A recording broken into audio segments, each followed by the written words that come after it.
Thank you all for coming out this evening. I know traffic is always a very beautiful experience. And sometimes we might blame the traffic, but really the traffic is there to help us to see what powers we still have left at the end of a workday, right? So give your traffic experience blessings. It gives me a great privilege to have next to me someone who I can call a friend. We met on the America Meditating Radio, and you know, there's sometimes you just connect with souls at a soul-to-soul level. And I will say that one of the most beautiful things about connecting with individuals, it's when you both meet each other very truthfully and very authentically. You don't need to project or to kind of pretend to be something more than you are. And so I got that feeling with Andrea when we first met because of Oprah's event on Belief on the Mall, remember? Oh, yeah. Were you calling me up on the stage that day? And I was like, no, I don't want to be on the stage. And I was in the back, and I think you thought you were in trouble because I was like, no, I don't want to go up. I don't want to go up on the stage. And that's how we met, actually. Yes. And the next day she came by and visited. You know, while I was in the back, it was interesting because I was realizing we both have that in common, that we had the fortune of meeting this incredible person, Oprah, and I know how she's impacted my life and the lives of so many. But also, I know you were on her show. And have you all ever seen the show with Andrea and Oprah Winfrey? Just looking at her and go, you smart, aren't you? And she just looked at Oprah like, well, I kind of get it, you know? And so this is a young lady that Andrea has had a successful media career. She's a medical physician. She's opened up and ran her own wellness center right here in Silver Spring with your mother, if I'm not mistaken. And you know, you reach to various points in your life where you've crossed your T's, you've dotted your I's, you've done what you thought like the world is supposed to tell you to do, right? And then comes that gnawing thought that's contrary to everything that you've done that you thought was appropriate.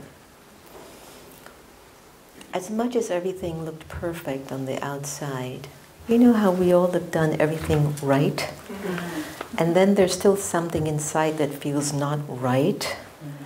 And again, we're not quite sure how to address that issue. It's like the cosmetic industry. Billions of dollars later, my Botox, my facelift, everything looks good, but I still don't feel right. I don't feel good. Sorry if anyone had a facelift or Botox. I just think that it's just the cutest thing. When I go to Florida, there's just a whole genre of individuals who have the same feature, and please know I love everybody. Don't be surprised by the things that come out of my mouth, please. She's like, oh my God, don't tell me she's going there.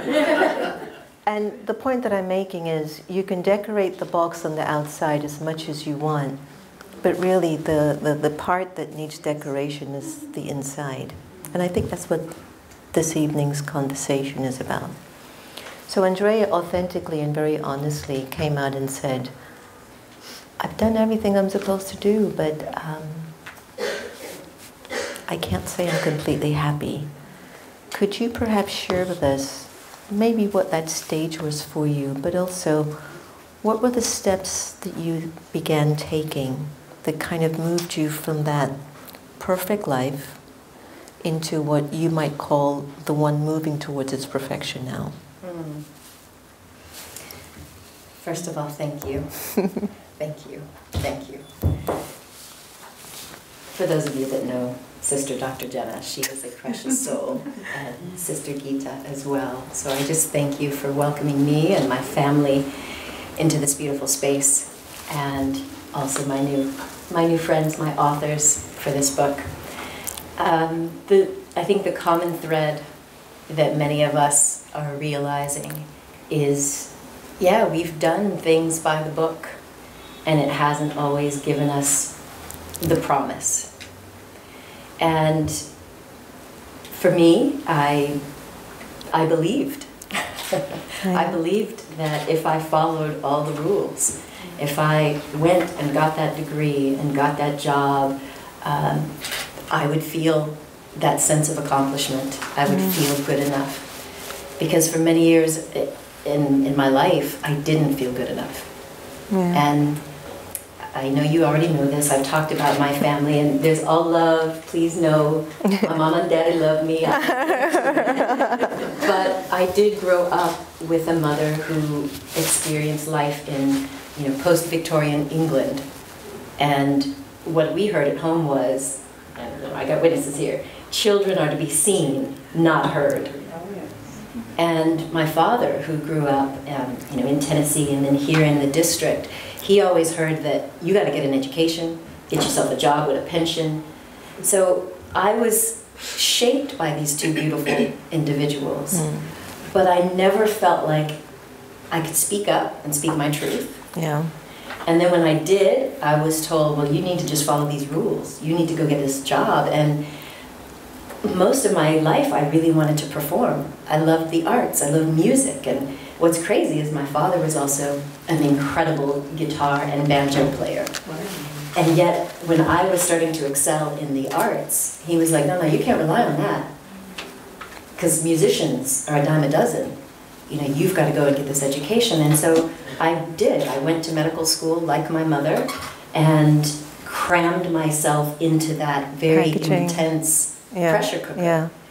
And even though I went to this top-notch school and did all of that, and then, yes, we built this wellness center, and I was on Discovery Channel, and yes, I've been on Oprah a couple of times. Even with all of that, I felt empty. Yeah, yeah.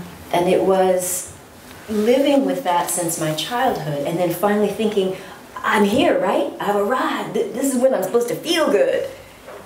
And it just wasn't.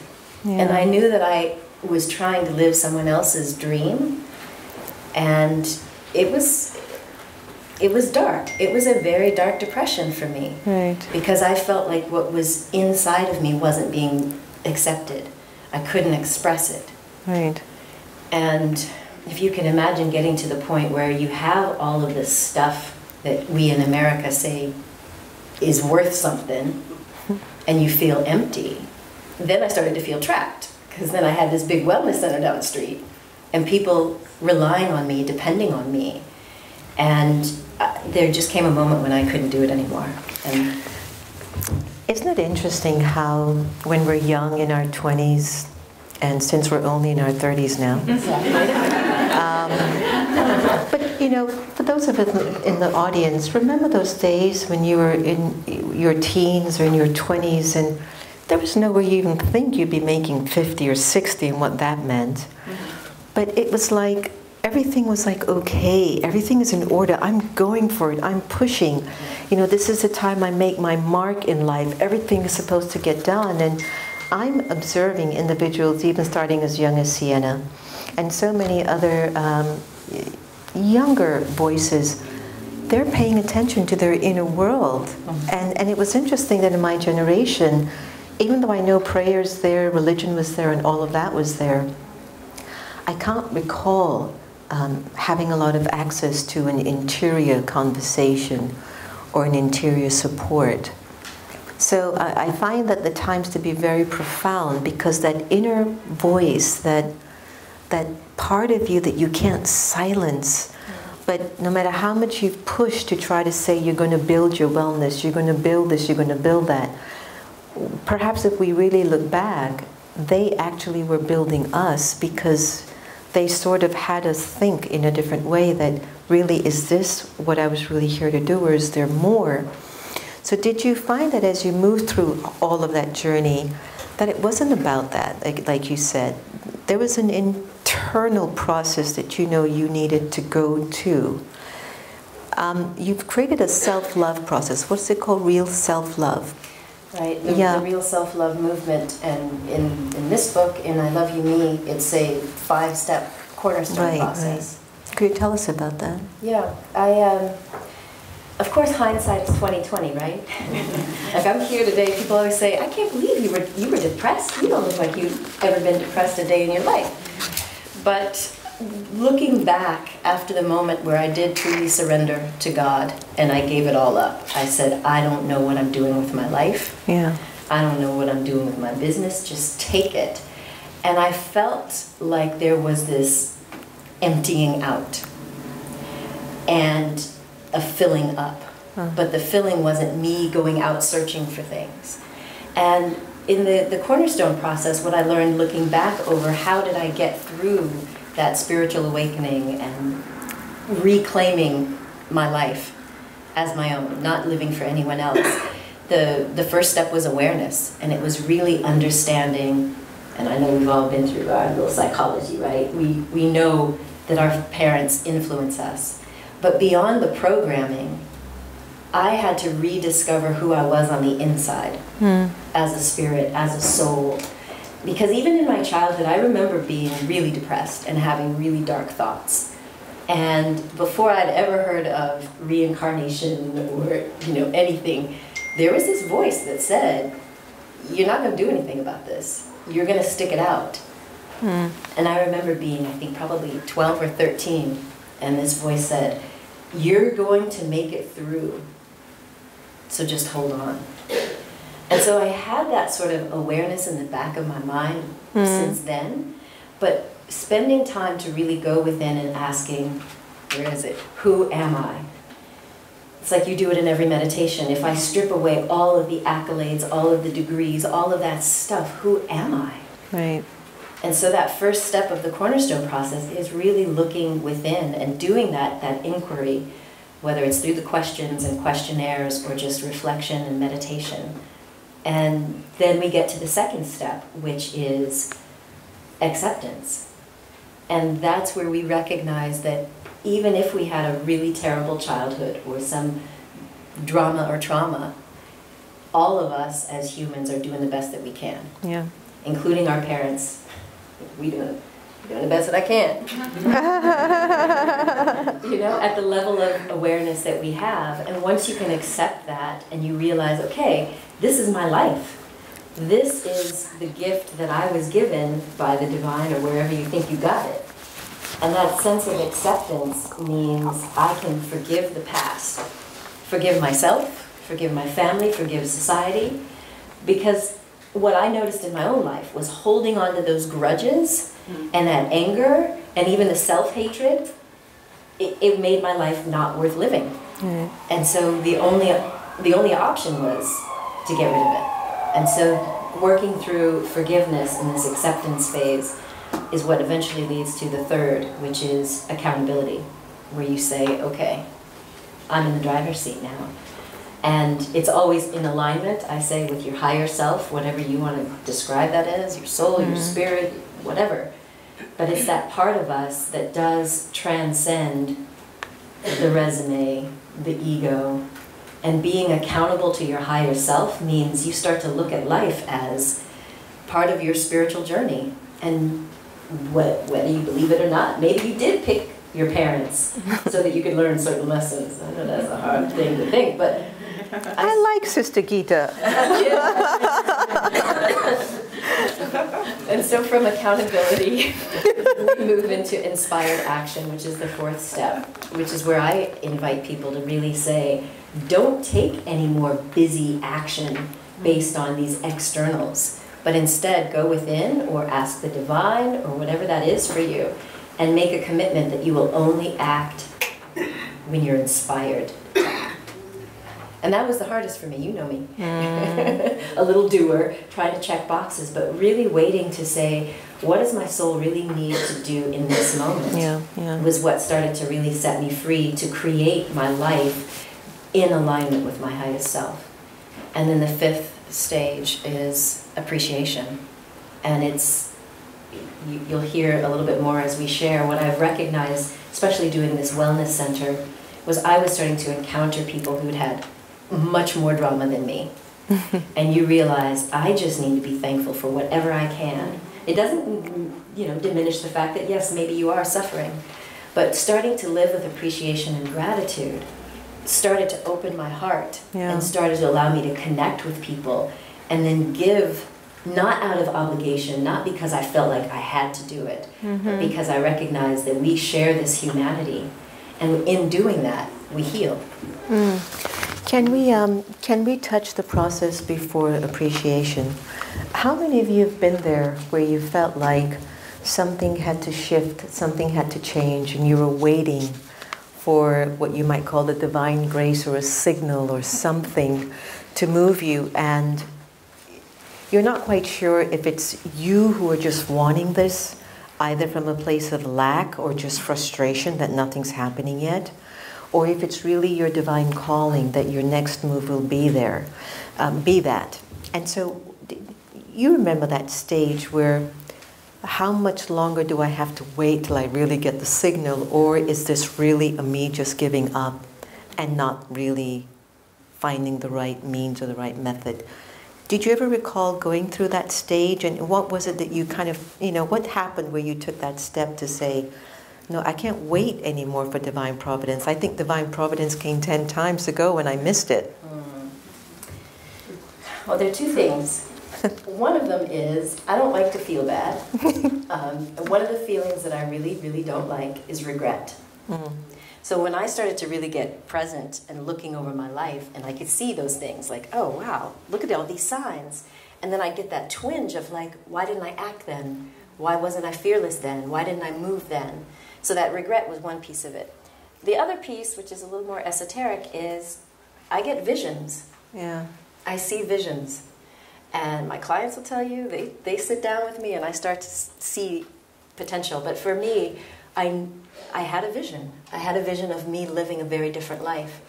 And it's so amazing that I just met you with this, a couple of years ago. But this was part of the vision. I saw that we are these little droplets of light, or God consciousness, and that when we incarnate into this human body, we are the ones who are supposed to be in control of this vehicle. Not our society, not our parents, and not even our religion. We're supposed to be consciously choosing who we will be. And that's when I said, oh, well, if I can choose, okay, maybe I'll choose differently. And that's when I saw this vision.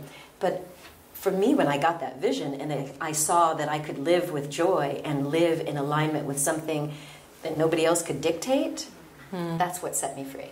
So funny, I was remembering when we met in the cafe a few years ago, and you were sharing with me the story about your life review, and remember we were saying how we had the same thing? And I have to give a plug right now. I swear to you, that's all we really want to do at the Meditation Museum. It's just to get everyone to have this awakening, and then we don't really need to bother you anymore, because you could go out there and do your business and get your game going. And I've noticed that it's really been our whole life's calling, that inner awakening, that pop, like, wow, why am I seeing it differently now? Why am I interpreting things differently? There's something that happens, I think, to all of us, whether it's by choice or by just some motion or something happens, I tell you, it pops. But please, for whatever it's worth, don't hesitate to ask us about forging this link and this connection. And then your whole interpretation of things will change. Your whole interpretation of life will change. And that's been really our real cause here in terms of the work we've been doing for the last 20 years, or 82 years. I know I look good. Don't you love her? Yes. So let's go on to your books. Today we have a few of the authors in the room, and we're very glad about that. Was there a particular story that stood out for you? I know there were 29 authors that you galvanized, and I had the fortune of doing the forward to Time Is Rise. So thank you so much for offering me that opportunity. Tell us a little bit about the book Time Is Rise, which we will have available on sale after the program. Dr. Pennington can sign it for you as well. Like, what was the reason in getting, because this is so timely. Every one of us are feeling now it's time for us to rise in ourselves, because I can't wait for you to rise in order for my country, my life, my city to be better. I've got to rise. But how do I serve the mind, the spirit to rise? Because I've taken care of the external. So now, how do we really start to access the internal? And was that the purpose of this book? It is. What what happened from my own spiritual awakening is people started to ask me what I did. Like, how did you break free from depression? And my journey and my approach, it works for many. But what I discovered is there are a lot of people who have risen up from even more crazy stuff. Mm-hmm. And I just want to just briefly acknowledge these authors. And I know you know that this is no small feat to share your personal story. Now, I can do it pretty easily these days because I've been doing it for a while, but Lulia Arhus, Karen Joy Allman, Dr. Janet Anthony, Gerge Birkis, Sarah Kate Brandis, Romeo Cornal, Missy Crutchfield, Dr. Debbie Engelman, Dr. Gail Friend, Gita Winter-Graugard, Lena Kirk, Derry Llewellyn Davies, Todd Malloy, Elaine Mendoza, Malcolm Out Loud, Mariana Popovich, Sienna Pennington, Geneviève Pépin, Jesper Hilgard, Lorena Plain, Susanna Silverhoy, Joanna Soares, Katrina Spiegelhauer, Dr. Jill Stocker, Carol Taylor, Yvette Taylor, Solveig Thorarinsdottir, Leslie Van Oostenbrucha, and Eva Karen Wallen. I just wanted to acknowledge I swear that sounds like a different language, didn't it?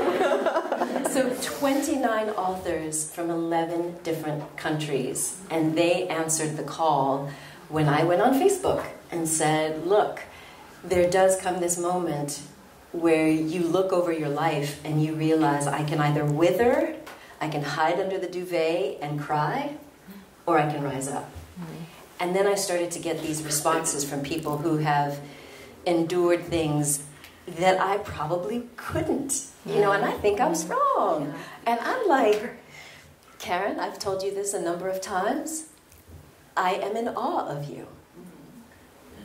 And that's what I wanted people to see. Because when you feel like you want to give up, and I've been there too, you know, there are times when you just like, I just want to fall in. But what I wanted people to see is that, okay, I have my own rare way of doing things, but there are people around the world who've come from various socioeconomic backgrounds. They've had various challenges, whether it's divorce or health or finances or, you know, psychiatric crises or crises of gender and family. And I wanted people to understand that no matter what you do, if you pick up and flip through any of the stories in this book, you're going to find something that reminds you that in your spirit is the same potential to rise up. And also, don't you find it that it can be a tool for you to also help friends that you go, oh, a friend of mine is going through this, so I could share the story with them, which is what I picked up from it as well. Mm-hmm. Could we get some of the voices of some of the authors? Is there something that stands out, like one of the stories? Okay, well, they all stand out. You know that. Oh gosh, I don't even know how I'm going to choose what to say. Or maybe Karen's story? Like yeah, you know story? What? Karen, do you mind if I just share a little bit? Because, so imagine this chapter title.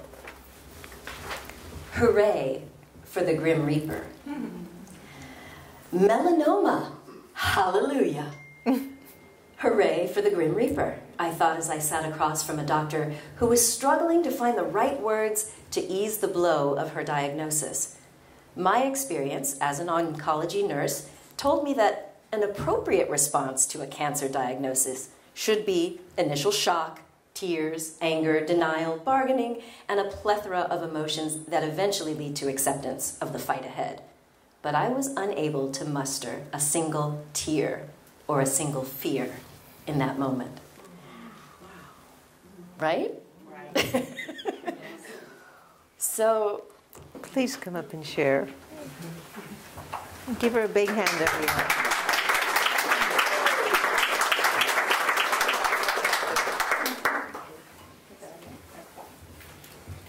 Congratulations. Yes. So first, I'd just like to say thank you so much for hosting us here. And Andrea, there are no words. I've never held a microphone before. Yay. Congratulations. I'm really nervous speaking into this thing that I don't understand. So I met Andrea 10 years ago. And I was looking for an acupuncturist at the time. I thought I was as sick as anyone could get during that time. Turns out that I wasn't, But what Andrea helped me with was I was addicted to narcotics. I had severe pain. I didn't have a proper diagnosis. Treatments were failing me. So I decided to try acupuncture for pain. And in the process of doing that, we also were able to heal my addiction to the narcotics. Wow. And I was able to learn how to deal with my pain. Now, when I say learn how to deal with my pain, I don't mean that I did that with a lot of grace. I didn't. And over, I don't know, the course of several months, Drea and I talked many times about my future. Because I just couldn't see that there was a future for me, because I identified as a hospice nurse and somebody who was there to help everybody else. I didn't identify with who I was or what I wanted. I went into nursing after having been accepted to art school when I was in high school. And you could do your first 2 years of liberal arts and start on your art degree at the same time. But I ended up not going because my father had cancer, and he died when I was 17.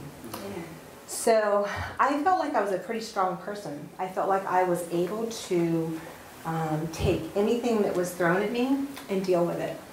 And I really prided myself on that strength. But my strength was all about that external stuff. Inside, I really was not that strong. I wasn't brave. And before I got ill, I told my roommate that, you know, I keep thinking about my dad, and if I don't stop working in the way that I'm working, I think I'm going to get really sick. Language is important. I did get really sick. And I'll make a long story about that very short. It was 18 years of being ill. At the worst of it, I was walking with a walker. I could not hold a conversation more than a few sentences. I couldn't comprehend what to do when I went to a store. I would try to go check out, and I would look at the cashier, and when they didn't tell me what to do, I would feel angry because I didn't know what to do. Couldn't drive my car. I would get lost.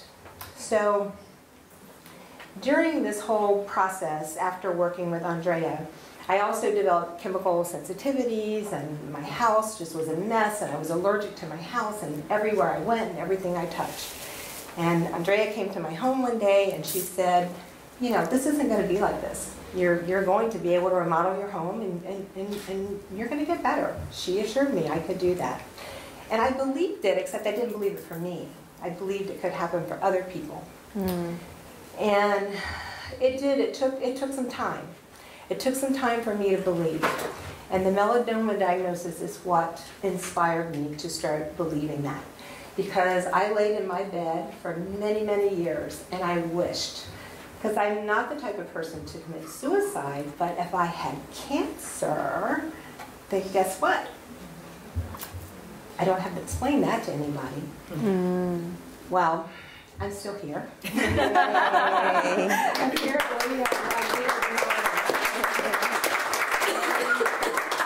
You can read the rest of the story in the book, but I will say that for me, that was a pivotal moment. That's when I realized that there is a different plan for me. Beautiful. And that I could start changing what was going on inside of me. So the first thing I did was change my thoughts. That was it. I still couldn't get out of bed. I just kind of changed my thoughts. And over the course of the next, 8 years, I went through many, many medical situations. They were not easy. But what I can say today is that whole period of illness was the biggest gift of my life. And I would not change one day of it. Wow. What I would change is how I responded to it. But I wouldn't change what I went through.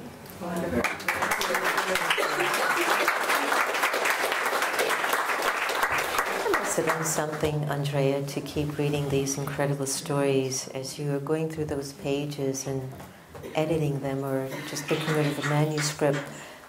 What was it that touched you? Like, was there a transformation that took place in you too after the book was complete? Other than relief? Yeah. Just a sense of pride.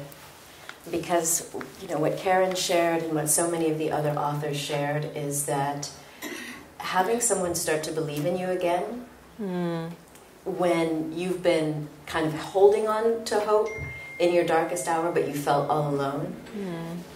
What this book ended up creating is a global community. Like, these people are now connected to people in countries they never thought they'd be connected in, and seeing that their words are valued. And that, to me, has been, I mean, it just makes all of the work worth it. Fantastic. You got another one?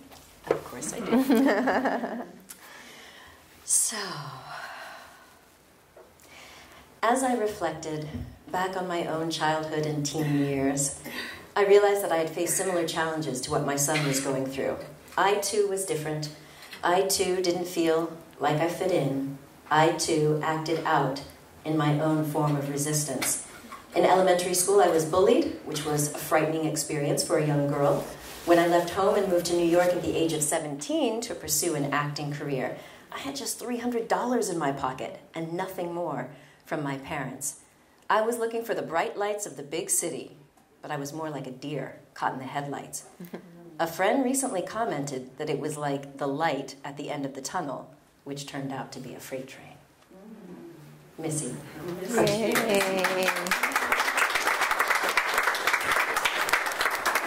My soul sister. Our soul sister. Our soul sister. I'm going to try to keep from crying. I'm so emotional right now. I didn't realize we were going to speak. And I came in and I said, I'm not even going to think about it. I just want to be here. I want to take in this amazing space, take in what Sister Jenna is saying, take in what Sister Jenna, Dr. Andrea Pennington. It's hard work to get those. So we got and I'm just going to be here now. And not think about, and I know I have 3 minutes, but you know what, I'm giving it up for you all and what you have given to all of us and to the world. What an amazing gift, the honor to be part of your book. I love you both. Missy, everyone, Missy is the author of a wonderful magazine out of Tennessee called Gandhi Bee Magazine. Gandhi's Bee Magazine. Thank you. I always had to go Bee Magazine, Gandhi Bee, Gandhi G, Gandhi G. But also a vegan expert, a mother, a friend, a partner in life. And the thing with Missy is that, and Andrea, would you concur, have you met anyone with so much passion? Absolutely not. Yeah. And what I mean by that is, if Missy sees injustice, or if she sees animals are not being treated well, she just won't sit back and just say, it might not be my karma. She gets involved. And one of the things about Missy, we always say, Missy, I know you're going to save the world, but take care of yourself too. So share with us maybe one thing that you can say, you know, I've really been paying attention to me on the inside. That maybe one thing that lately in the last year you've been saying, I'm taking care of myself. Yes. Forgiveness. Good. The validation, the love that we receive at the retreat, through what you put out here at the Meditation Museum, through the Rama Kumaris, through the wisdom, through the meditation, the validation and the love and the acceptance and the invitation to be part of Andrea's book, Time to Rise. The friendships, the opening your heart and saying, I receive love. We are all one human family. Yes. We are all God's creatures too. We have to learn to coexist with this planet, to forgive ourselves for whatever we have done to the planet and to the animals and to each other, and forgive ourselves and say, today is a new day. I can take care of myself. I can be a sister, a mother, a daughter, a friend, a human being, one human to another, and I can give love and light and spread this light around the planet and the animals. I can vote with my dollars. I can vote with my words. I can send light in my thoughts.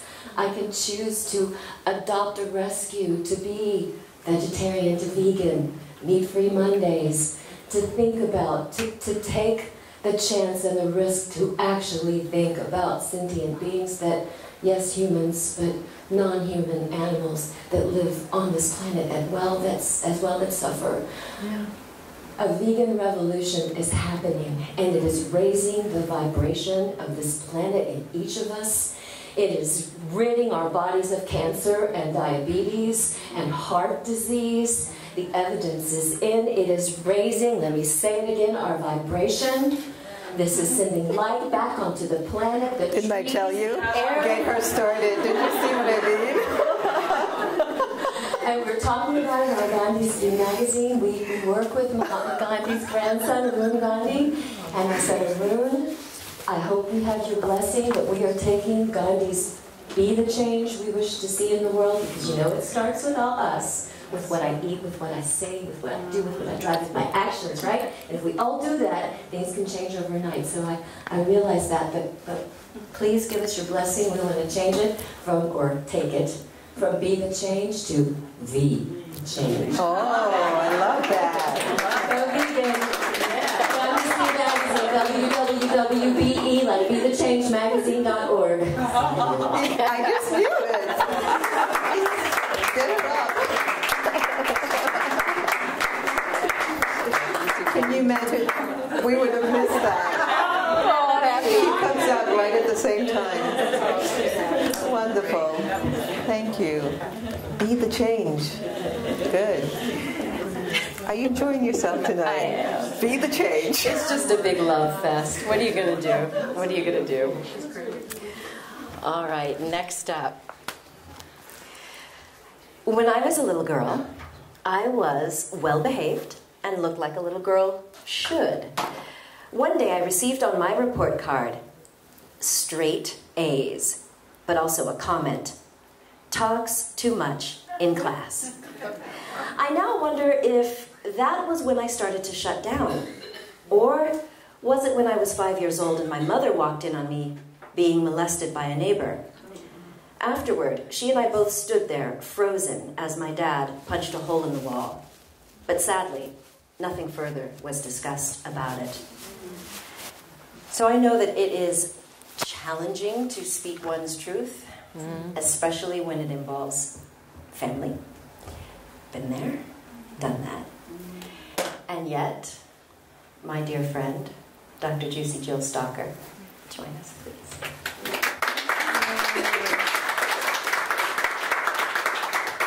Welcome. Oh, thank you. Thank you. Good job. Thank you. I am overwhelmed, and I am so thankful for this woman for sharing her story, because it truly allowed me to start sharing mine.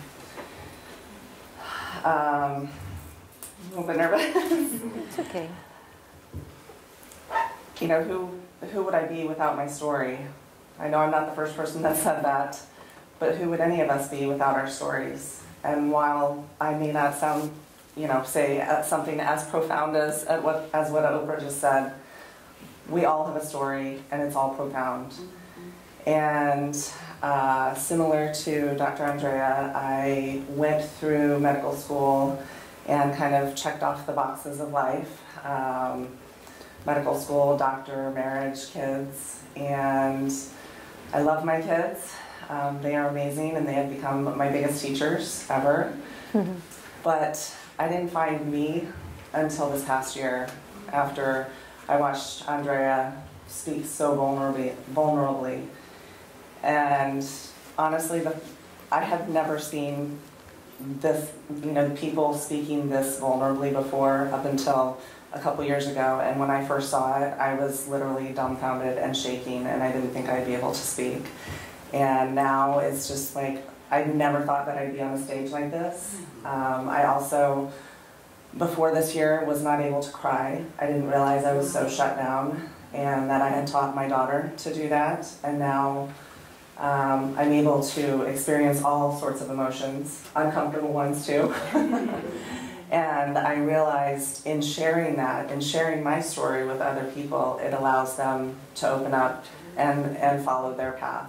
When I first started out of medical school, I was 25 and a female, and to share any part of myself, I just felt like I was not very credible. I would lose my credibility.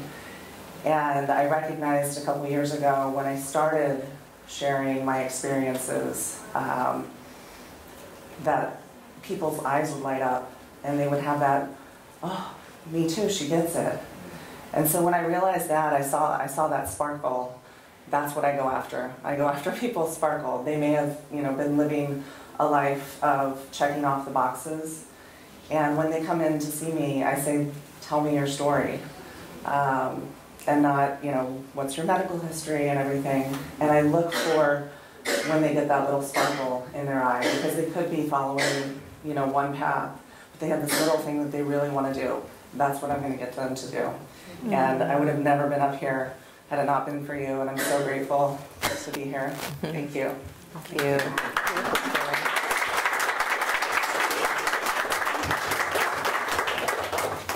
So I think now everyone's getting an idea of the richness of Time to Rise book, right?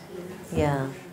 The real stories. We're in such a complex time. It's not an impossible time, it's just complex. And perhaps the complexity that I keep observing is a need for our own personal transparency. I think we've actually entered the age of transparency.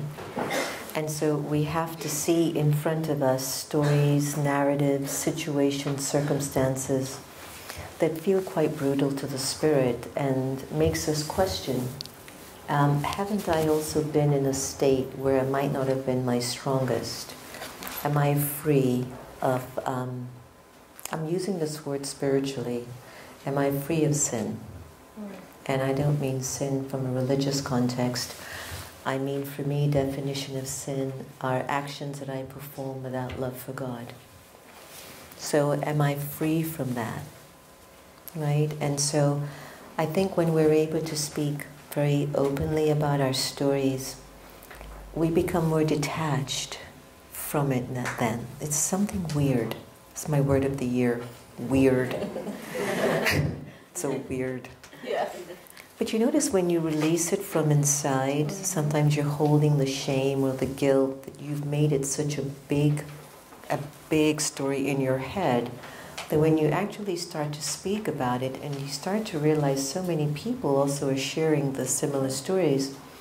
I think lately this Me Too movement, I know, and I have a different point of view, and please don't get me wrong. I believe that as women we must speak up, we must fess up about lots of things. I also am looking for my brothers who can speak up and actually say, we just didn't know it was emotionally affecting you like that. It's just what we were taught, it's what we saw, it's what people kept ingraining that this was okay. I mean, she gets up, she's fine, 2 weeks later she's smiling. So I think like there's also a need not just for a Me Too campaign, but I think there's a campaign for men to rise up and say men who care, in which they're now willing to listen, but also ask questions. What is it that we're supposed to be more of? What is actually the best way to be?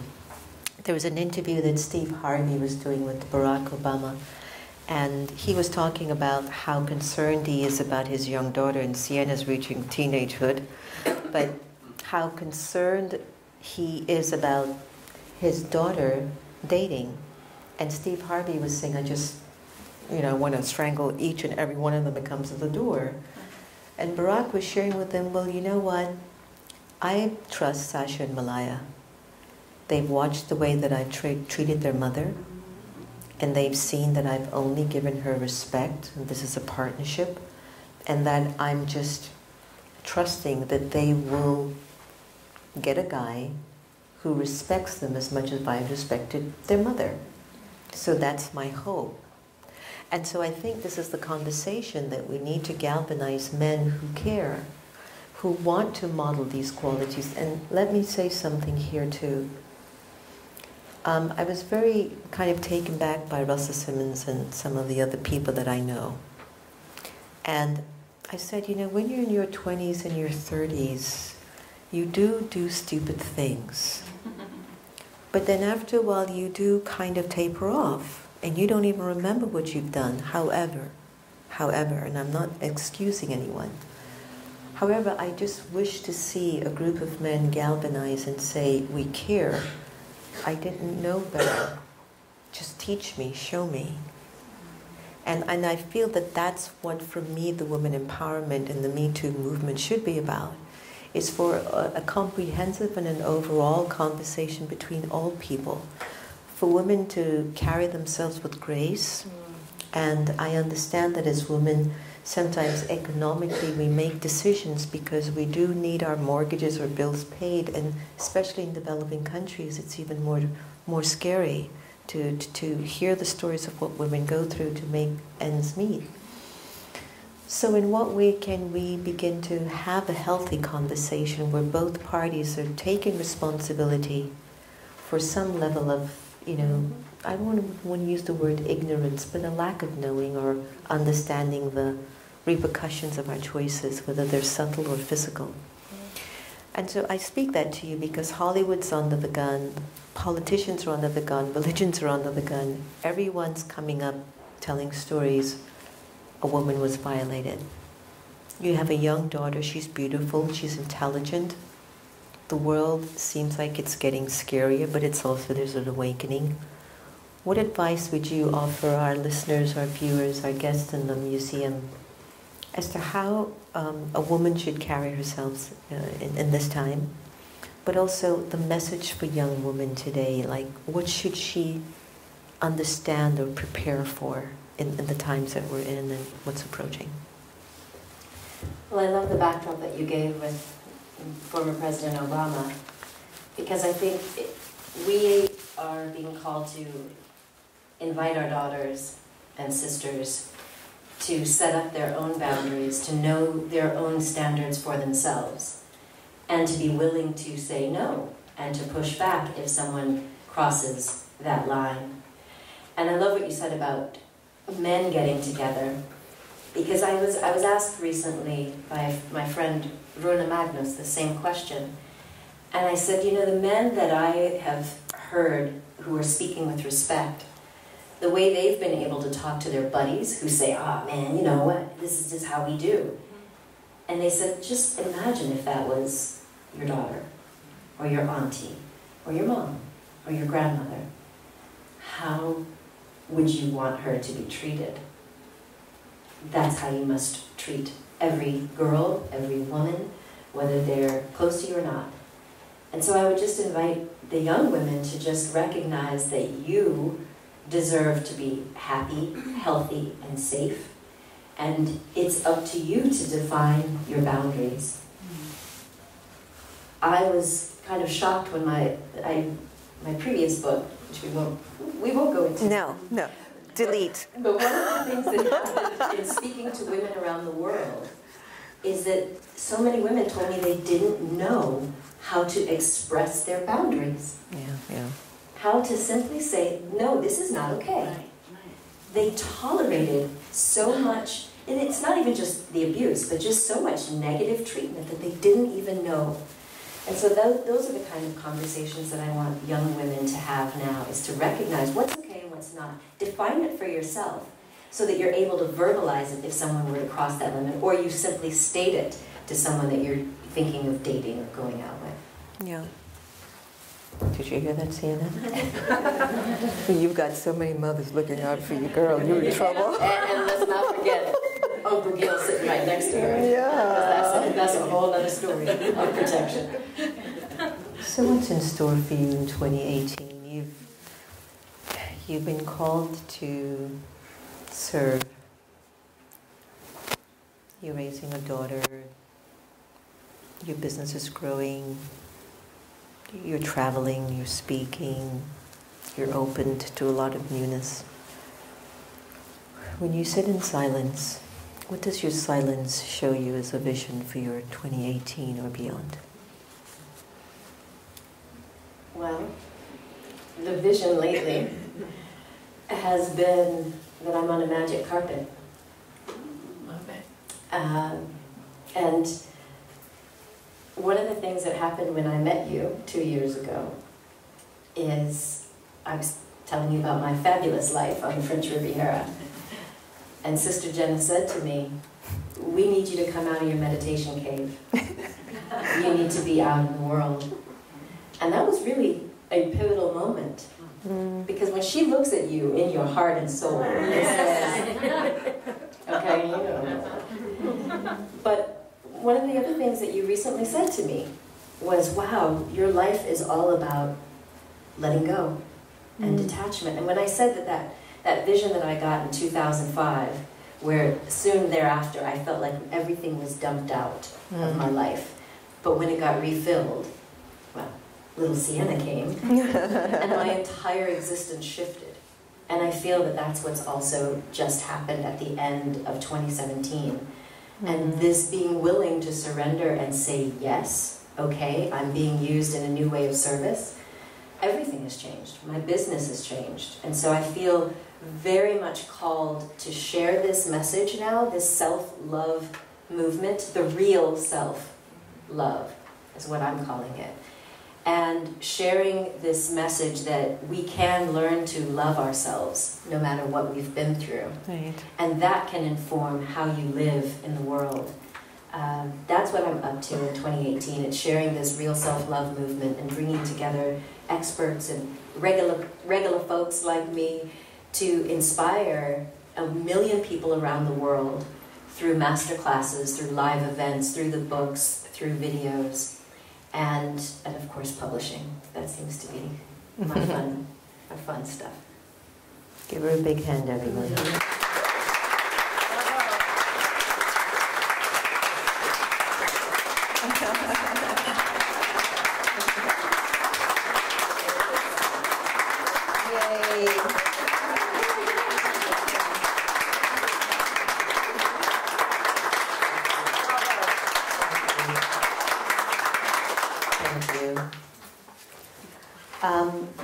Does anyone have any questions that they would like to raise to Dr. Pennington tonight? Something that stood out for you in the conversation, in the moment, in the atmosphere? Just a thought. Please take the mic. Thank you very much. Thank you, Sister Dr. Jenna. Thank you so much. I guess my comment is this. No one would ever believe, looking at you, this beautiful, gorgeous, accomplished doctor, would ever have any issues, would ever have any concerns about where you're going, what you've been through. No one would ever believe that.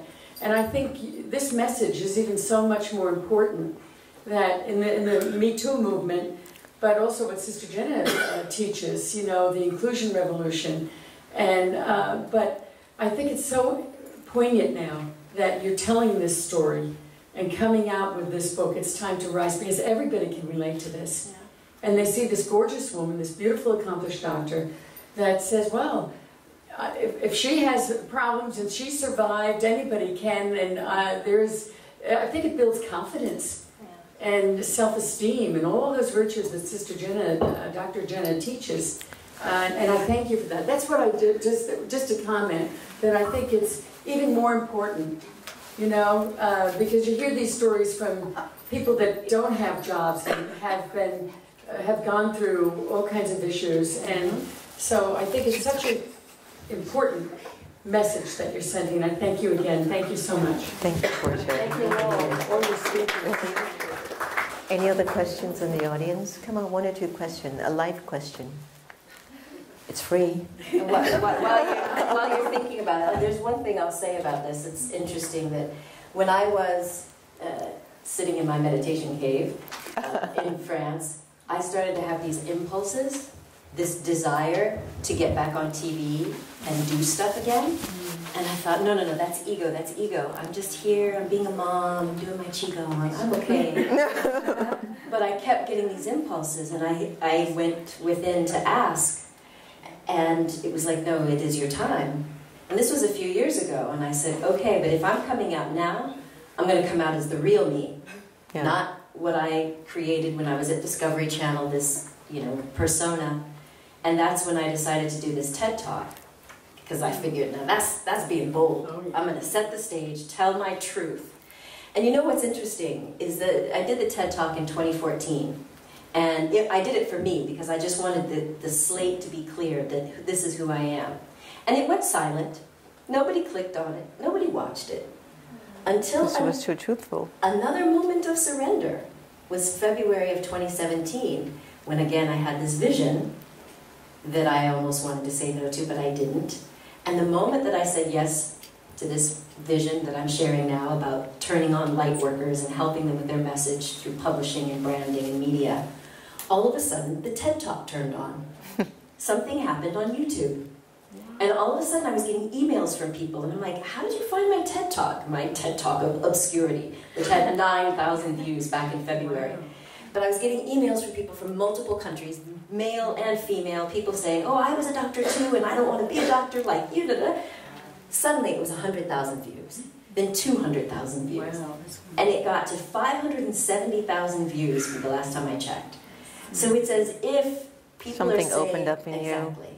And I'm so and so aware now of is the that. time. Thank you. Oh, it's I great. think I'd like to talk to that because I think that many of us aren't aware of that subconscious energy, what we call in Raj Yoga the sanskaras that are traveling with us for so many lifetimes. Like that base energy is actually at bay. That's where your worth is, your faith, your belief, your confidence.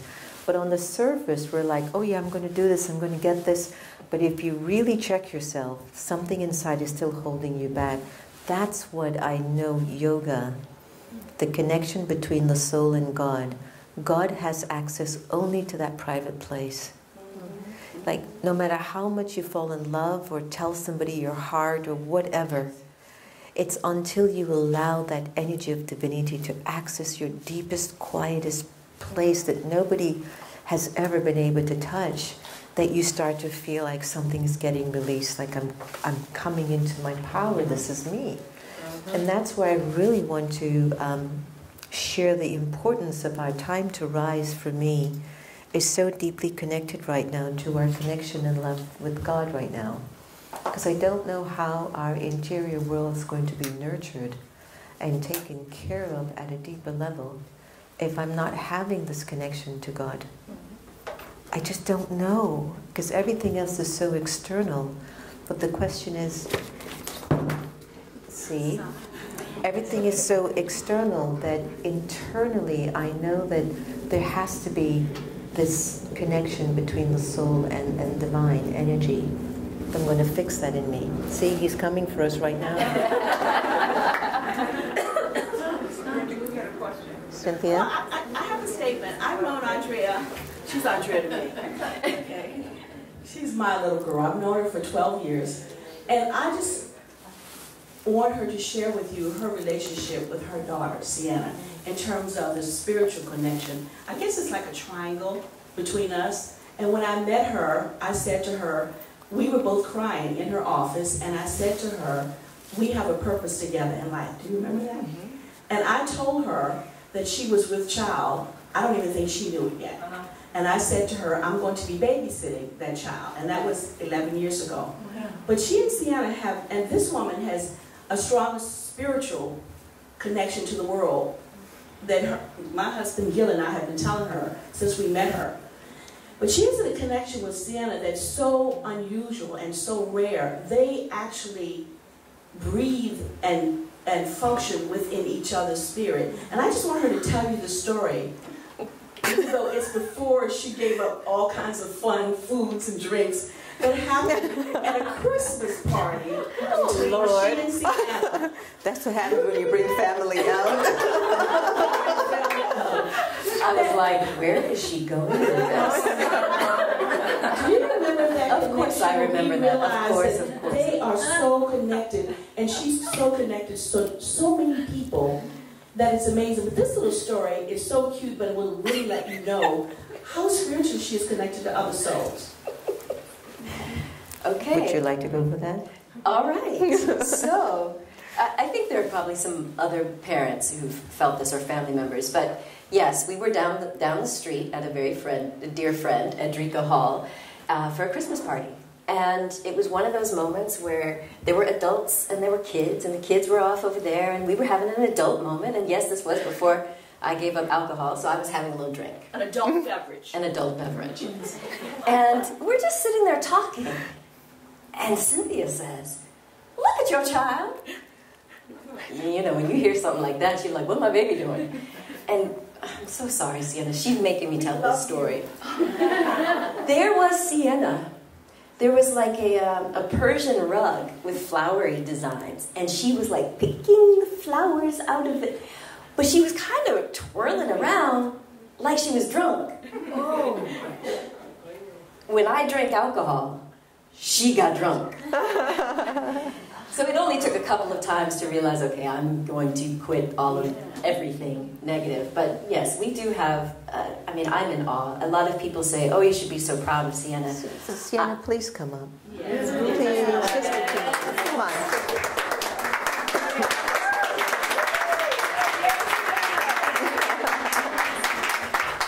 Oh, look at our future. Oh.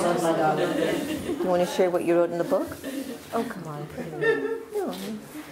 Just Do you want to read? Do you want to read? It's okay. No, you don't have to. Give your mommy a hug and come on down. I'm so proud of you. We're so proud. She's definitely the reason that I have been so bold and open because, like Dr. Jill said, being shut down has a price. Yeah. And because our children model us, I knew, and that was the turning point. When I knew that I was pregnant, it was like, I cannot live an inauthentic life because I'm not going to transmit that to her. And that's what gave me the courage to pull the plug. I withdrew from the media for many years, focused solely on raising Sienna, and said no to a lot of contracts and all that stuff. But I am in awe of why this little soul chose to come through me and her dad Brian, who's flying in as we speak.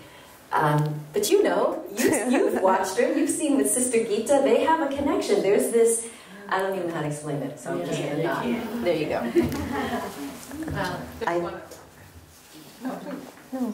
One other question? I was just going to say first, thank you for everyone who shared their stories. I really appreciate that. And I'm just wondering, what advice you have if you do feel like you're in a log jam? How do you start to open up and let that right in and make that change? I don't want to sound like a broken record, but for me it is always meditation. And whatever form that takes for you, whether it's reciting a mantra or focusing on a candle or just focusing on your breath. Because the more time that we can spend in meditation, that's been the number one thing that has helped me hear that voice and know the real me. So I put a lot of, in my book, I Love You Me, there are several guided meditations, and I put them on the website as well, so that people who like to just listen to someone else, they could do that as well. But the other thing is, when that first step of the cornerstone process about awareness was really about finding what lights you up. So for me, I love sitting in meditation. One of my clients told me, you can do 4 hours of meditation? And I'm like, yeah, and it's bliss. She's like, I would get bored. But if there's something else that you enjoy that puts you in that state where you lose sense of yourself, whether that's cooking or dancing or volunteering, and then going home after that event and journaling about it or just reconnecting with it and to remember that there is something beyond the flesh. But meditation, it's a promise. Do it. I'd like to add to that in the evenings, before you go to bed at night, just write a letter to God. Tell Him how you've been throughout the day. And when you wake up in the morning, you feel something subtly different. But every day do it. Every night before you turn in. All right, any other thoughts? Everybody enjoyed? Yes. Great, thank you so much.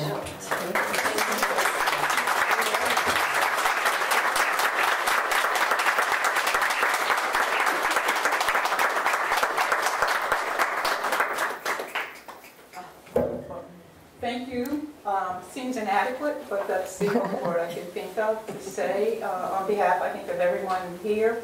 There's just so much opportunity to recreate, renew, reinvigorate, but first you have to hear, I believe, the internal and then the external connect. So thank you so much, both of you. And I have it says closing comments, but I think those have already happened, so I'm going to go to announcements. So, good enough. For those of you who've been here for the first time, every Saturday there's a meditation course. It's from 11 to noon. Is that still your... I think so, yeah, 11 to 12, I think. 11 to 12, okay. Noon is incorrect. 12 is better. Okay. Sorry, it's the only time I get to tease her publicly. So take full advantage of the moment. There'll be consequences later. But also this Saturday here at this location, there'll be a workshop on achieving true self-esteem. We'll be here at 1:30 until 3. And then at the Tyson's Corner location in McLean, Sister Jenna will be leading, is this news to you? You're leading a workshop on Saturday at Tyson's, as I mentioned, 11 to 1. And the title is The Difficult Art of Letting Go. And I can say I'm going to invite Andrea to join me on that one. It's Sunday. That's on Sunday. Saturday's here. For the first one that I mentioned, which is Achieving True Self-Esteem, 11:31 here. And then Sunday, it's 11:30 to 1 out in McLean at Tyson's Corner. In the upper right-hand corner, you can see the website, which we would, well, that's actually the email address. But, well, no, that is the website, sorry, the www, correct. Brahma Kumaris, we will invite you to go onto the website because there are many other events that are scheduled, and we'd love for you to attend as many of them as you can. And please share them with your friends. I can't say that enough. When we read the Facebook comments, there's so many people who discovered the Meditation Museum through your posting. So we would ask you to do that, please, okay? There's a free app, and we like to share it free, called Pause for Peace. We invite you to download that. Sister Jenna interviews the most amazing people. It's not even an interview, it's a conversation on America meditating. I'm still very secular, I still live in the world that I'm ascending, I think I said to you. I'm not there yet, but I'm trying, so be patient with me. That there's amazing conversations that you will hear nowhere else but with Sister Jenna, and the way she's able to communicate with people, it's a gift. You can't learn it, you can't buy it, it's a gift, and you have that more than others.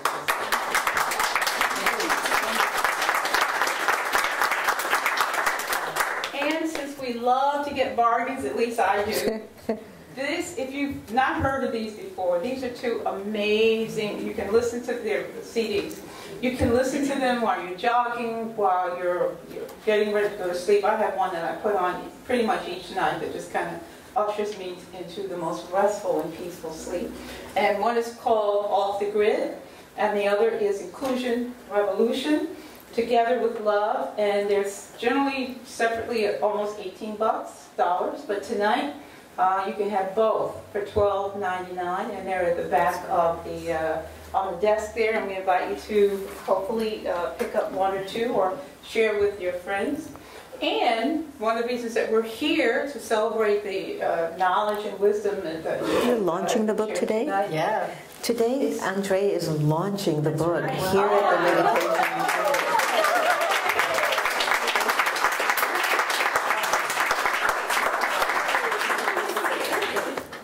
That makes us even more historic. So much special. It is amazing. So both copies, and you'll autograph them? Yes, myself and these other lovely authors. And we have to thank each of you. I'm sorry, I'm remiss. Can we just give all of the authors these Yes.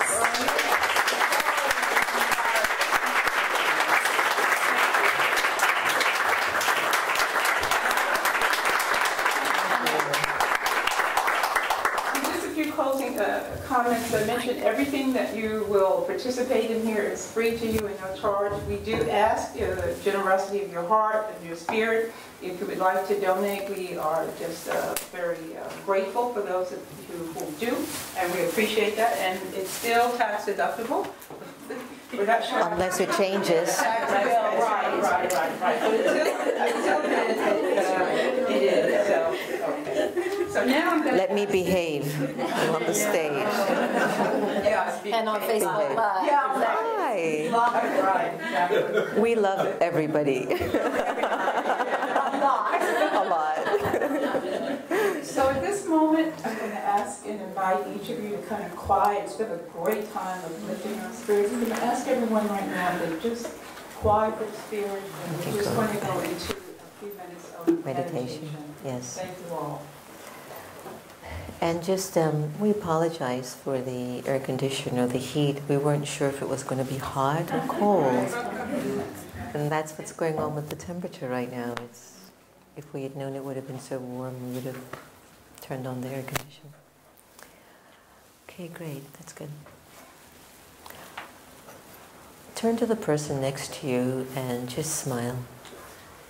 Sort of just acknowledge them. You can turn to the person behind you, send them a good wish from your mind, get a little exercise. Good, good. Because if in case of an emergency, it's good to know who you're next to. Just in case. It's so amazing, you know, we come into rooms nowadays or into environments, and as much as it's so important to be so self-focused, it's also just as important to value the person that's next to you, in front of you, behind you. How are you? What's your name? Nice to meet you. I remember counseling a wonderful, handsome young man who, I think he came to me for about 2 years, and the consistent conversation is that he just wanted somebody to love. And every time he got a new girlfriend, they would cheat on him, leave him, abandon him, and he was like, I just can't find anybody to love. And I said, do you like your co-worker in the cubicle next to you? That's love. And the moral of the story was that as much as we try to look for love in such distant places, just the person next to you is an opportunity for you to use your love. You don't have to know, you don't have to connect to their religion, their gender, their race, their economic standing. Just practice the energy of love in you as a person, so that when the other kind of love really finds you, you'd have been an experienced person of love, that when they really do find you, you're ready, you're prepared, you're not an empty vessel waiting for them to fill you up. You know, so when we practice meditation here, the meditation that we offer is called Raj Yoga Meditation. And Raja means the king, and yoga means union. So it's an aim to have a union with the highest remembrance of who you are. It's to remember the master within you, the sovereign part of you, the person within you that you're not lacking anything anymore, you're not afraid. And so to keep having this remembrance of, I once had all of this, I am this, I have this, but I just can't remember it because I kept getting caught up in all the events that I find myself going through. And if you look at your life, you might find that your attachments are much louder when there's loss. The attachment to loss, sometimes we make it such an amplified sound, when that's not what we need to be attached to. We need to be attached to the love and the resilience and the strength that we are as people. That level of attachment is healthy. So that whether it comes or leaves me, it's okay. Because I'm attached to my resilience. I'm attached to my love. I'm attached to my peace and my wisdom.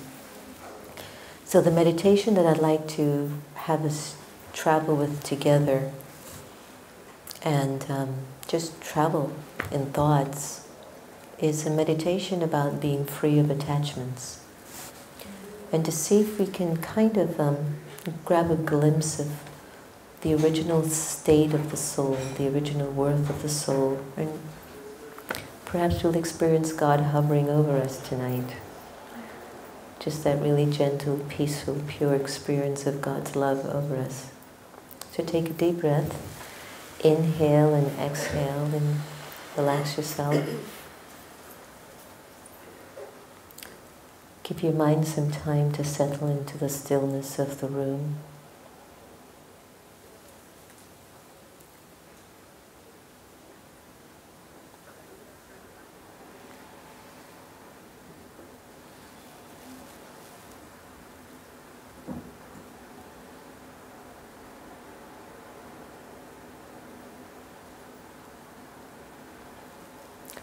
observe where your thoughts are going, just temporarily.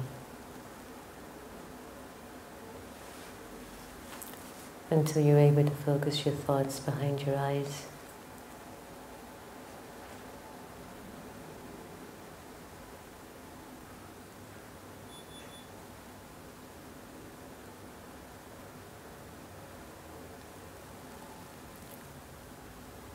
And as you focus on the awareness behind your eyes, just think for a little.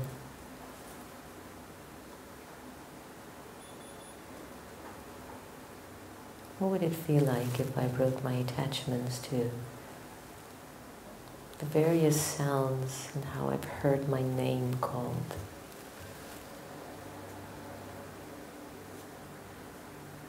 Just imagine what it's like to be free of all the names I've been called. Just imagine.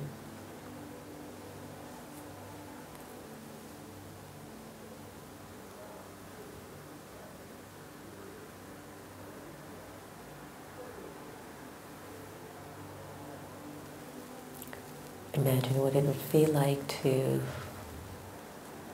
break away from my gender. Can you imagine not thinking of yourself as a man or a woman anymore?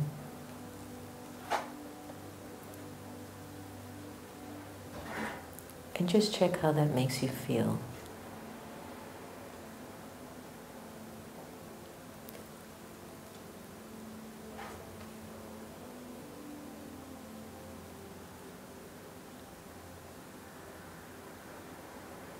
Take another step into imagining what it would be like to break away from your religion, your roles and your titles.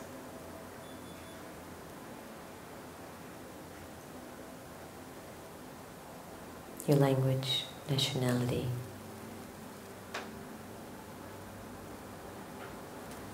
Imagine what it would be like to be non-attached to your body.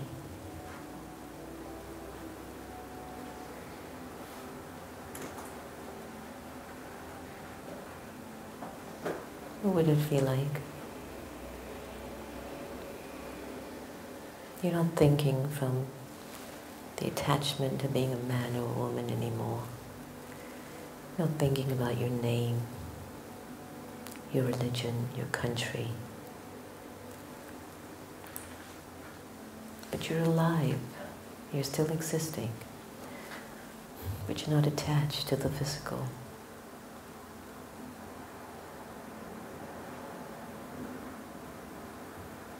So in that awareness, who would you think of and who would think of you?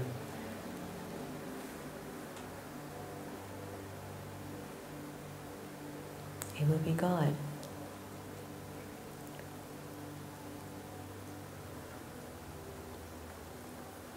It will be God serving the deepest part of you,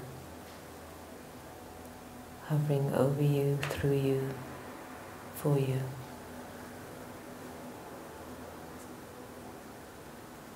And your soul will be served.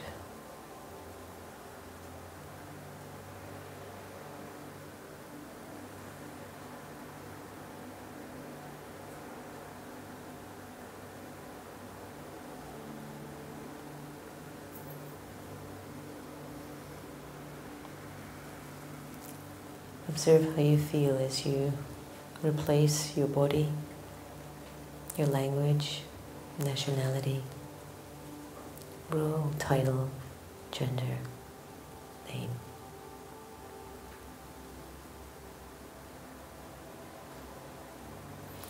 The effort is to try to bring the experience of divinity, love, peace, into all your various attachments. And to bring it back to action.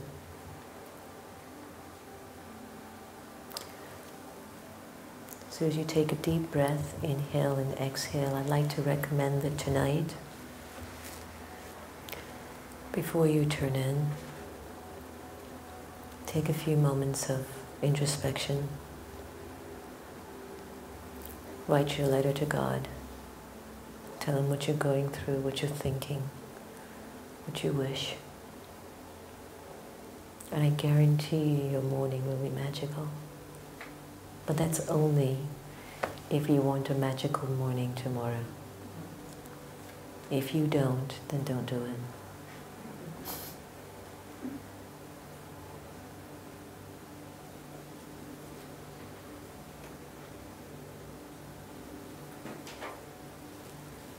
From your mind, I'd like you to send a good wish to the person behind you. Wish them to be benefited, to be protected. Wish for them to have abundance in their lives and to be loved unconditionally.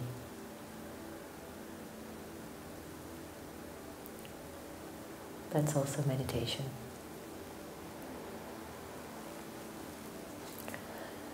Thank you very much.